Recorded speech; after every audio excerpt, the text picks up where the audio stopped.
Welcome back to our channel, bold and beautiful fans.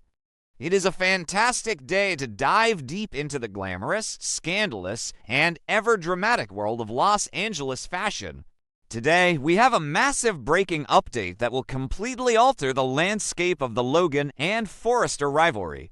Grab your favorite beverage, settle in, and let us explore the shocking turning point for one of our beloved heroines. The dazzling lights of the runway have faded, the applause has quieted down, and the champagne flutes at Logan Designs have been emptied. But the true cost of the fashion industry's most shocking defection is only just beginning to reveal itself. For weeks, the fashion world has been completely consumed by the explosive narrative of Hope Logan Spencer abandoning Forrester Creations to launch her highly anticipated Hope by Logan collection. It was a move that shattered family loyalties, enraged Steffy Forrester Finnegan, and completely destroyed the sacred bond between Hope and her mother, Brooke Logan Forrester. The industry hailed it as a masterstroke of corporate strategy, a brilliant maneuver orchestrated by Katie Logan and backed by the immense wealth of Bill Spencer. However, behind the glossy magazine covers and the record-breaking advance orders, a devastating human tragedy has been silently unfolding. The immense psychological and physical toll of this corporate warfare has finally caught up with the woman at the very center of the storm, leading to a catastrophic breakdown that will change the trajectory of both legendary families forever. The terrifying incident at the Logan Gallery was the ultimate breaking point. Viewers will vividly recall the harrowing moments when Hope, completely shattered by her mother's unforgiving rejection and the shocking eviction from the cabin on the Logan estate, suffered a severe panic attack. The sheer emotional weight of Brooke declaring her own daughter as an enemy was too much for Hope's fragile state to bear. She collapsed, unconscious and unresponsive, on the cold floor of the gallery. It was a chilling visual representation of a young woman who had been stretched far beyond her absolute limits.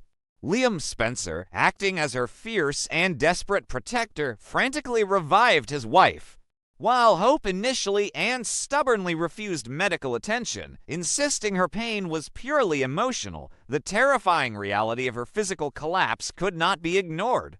Liam's relentless urging eventually led to a comprehensive medical evaluation, and the results have painted a grim and undeniable picture of Hope's deteriorating health. The medical diagnosis was not merely a case of temporary exhaustion. It was a severe and alarming confirmation of chronic stress, adrenal fatigue, and a complete physical breakdown. The doctors made it abundantly clear that Hope's body was actively shutting down, buckling under the unbearable pressure of the relentless family feuds, the impossible design deadlines, and the devastating loss of her mother's love. The panic attack at the gallery was not an isolated incident, but rather the terrifying culmination of months of suppressed anxiety and emotional trauma.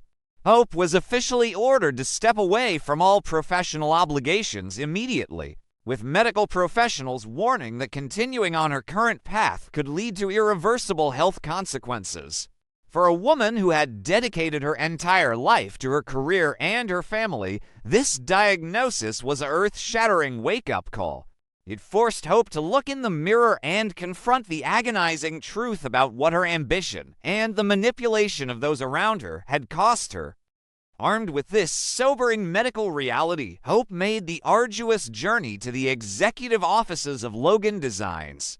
The atmosphere in the building was electric, vibrating with the intoxicating energy of a newly established empire. Phones were ringing off the hook, assistants were running frantically with fabric swatches, and the triumphant glow of victory illuminated the corridors.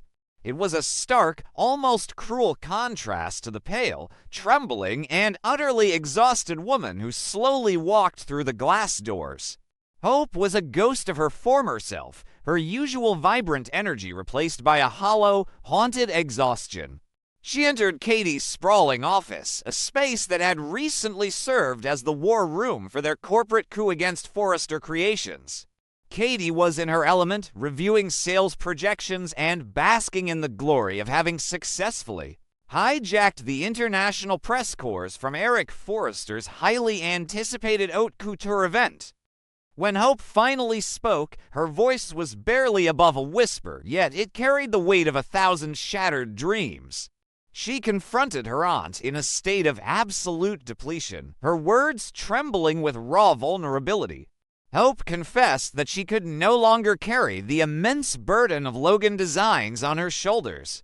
She laid bare the terrifying details of her medical diagnosis, explaining that her body had completely broken down and that she was suffering from severe, chronic stress. She described the sleepless nights, the constant tremors, and the suffocating anxiety that had culminated in her collapse at the gallery. Hope was not asking for a vacation or a temporary leave of absence. She was waving a white flag, desperately pleading for her life and her sanity. She needed her aunt to look past the brand, past the spectacular runway success, and see the broken young woman standing before her. However, the reaction Hope received was a chilling testament to how deeply the toxic ambition of the fashion world had infected her family. Instead of the warm, maternal sympathy and immediate concern that Hope so desperately craved, Katie's eyes widened with sheer corporate terror. The loving aunt vanished, instantly replaced by the ruthless CEO who had just staked her entire reputation and Bill Spencer's millions on this exact moment. Katie did not rush to embrace her niece. She did not ask about the doctor's specific orders or offer a comforting word. Instead, Katie went into a full-blown panic over the survival of the empire she had just meticulously built. She looked at Hope not as a family member in crisis, but as the foundational pillar of her business that was threatening to crumble at the worst possible time. Katie's response was a desperate, almost frantic plea for Hope to push through the pain. She reminded Hope of the staggering number of orders pouring in, the massive financial investments on the line, and the unprecedented media momentum they had generated. Katie begged Hope not to quit at the 11th hour, arguing that they were on the precipice of total industry domination. She tried to frame the exhaustion as a temporary hurdle, a minor sacrifice on the path to proving all their doubters, especially Steffy and Brooke, completely wrong. Katie's words were laced with a manipulative desperation, attempting to guilt Hope into staying by, emphasizing how much time, money, and emotional capital had been invested in the Hope by Logan launch. It was a breathtaking display of misplaced priorities, revealing just how deeply Katie had been influenced by Bill Spencer's cutthroat, profit-driven worldview. As Katie continued her frantic monologue about sales figures and corporate strategy, a profound and devastating epiphany washed over Hope. Standing in that luxurious office, listening to her aunt prioritize profit margins over her fundamental health, the final illusion shattered. Hope realized, with a sickening clarity, that she was nothing more than a pawn in a vicious, multi-generational war.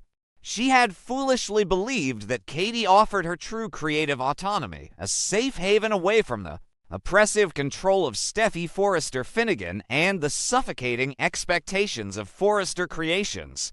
But the agonizing truth was that she had merely traded one set of puppet strings for another. Katie had not recruited her out of a pure belief in her talent. She had weaponized Hope to strike a lethal blow against Forrester Creations and to exact a bitter revenge against Brooke.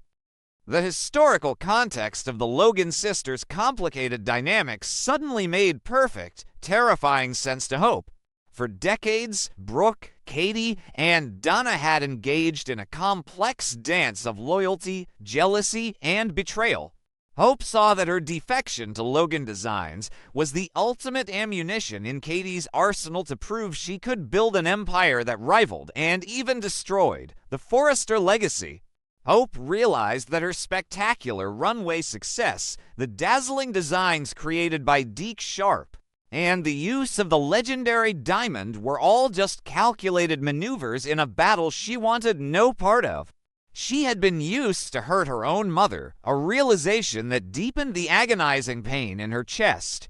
The rift between aunt and niece exploded in that very moment, not with shouting, but with the cold, undeniable realization of absolute betrayal. Summoning the last remaining reserves of her strength, Hope stood tall, her posture reflecting a newfound, unshakable resolve. She looked Katie directly in the eye and delivered the words that would send shockwaves through the entire fashion industry. Hope officially tendered her resignation. She declared that she was walking away from Hope by Logan, walking away from the toxic corporate warfare, and walking away from the manipulation that had poisoned her life. She made it unequivocally clear that she was abandoning both the Forrester and the Logan families in a desperate bid to find peace and reclaim her health. It was a moment of profound empowerment born out of absolute devastation. Hope was no longer willing to sacrifice her physical and mental well-being on the altar of her family's endless rivalries. She was choosing herself, her health, and her sanity over the glittering, hollow promises of the fashion world. The immediate aftermath of Hope's resignation plunged Logan Designs into an unprecedented crisis. Katie was left standing in her office, staring at the closed door in a state of absolute shock and disbelief. The empire she had built on the foundation of Hope's name was now a castle built on sand, threatening to collapse just as it reached the sky. The millions of dollars in advance orders, the aggressive marketing campaigns, and the carefully crafted narrative of the Logan triumph were all suddenly rendered meaningless without the face of the brand. Katie and Bill Spencer are now facing a catastrophic corporate disaster, scrambling to figure out how to salvage a company that has just lost its central identity. The irony is palpable. In her ruthless pursuit to destroy Forrester Creations, Katie's lack of empathy has ultimately destroyed her own grand vision. Meanwhile, Liam Spencer has fully embraced his role as Hope's ultimate shield. Having witnessed the terrifying physical toll this ordeal has taken on his wife, Liam has drawn an impenetrable line in the sand. When he learned of Katie's heartless reaction to Hope's medical diagnosis, Liam's anger reached a boiling point. He has made a solemn, unbreakable vow to protect his wife from any further pressure, manipulation, or guilt trips from either the Spencer or the Logan camps. Liam is standing like a sentinel at the gates of their new sanctuary at the Spencer mansion, refusing to allow Bill, Katie, or even Brooke to inflict any more damage on Hope's fragile state. He is determined to provide Hope with the quiet, supportive, and entirely stress-free environment she desperately needs to heal from the chronic stress that has ravaged her body. As the dust begins to settle on this explosive chapter, the landscape of Los Angeles fashion is left in a state of chaotic uncertainty. Hope Logan Spencer, the golden girl of the industry, has chosen to step out of the spotlight and into the quiet pursuit of healing. Her courageous decision to prioritize her health over corporate loyalty serves as a stark reminder of the human cost of ambition. While Forrester Creations and Logan Designs will undoubtedly continue their bitter war for supremacy, they will have to do so without the woman who was once their most valuable prize. Hope's journey toward recovery has just begun, and with Liam fiercely guarding her peace, she is finally free to discover who she is outside the shadow of the Forrester and Logan legacies.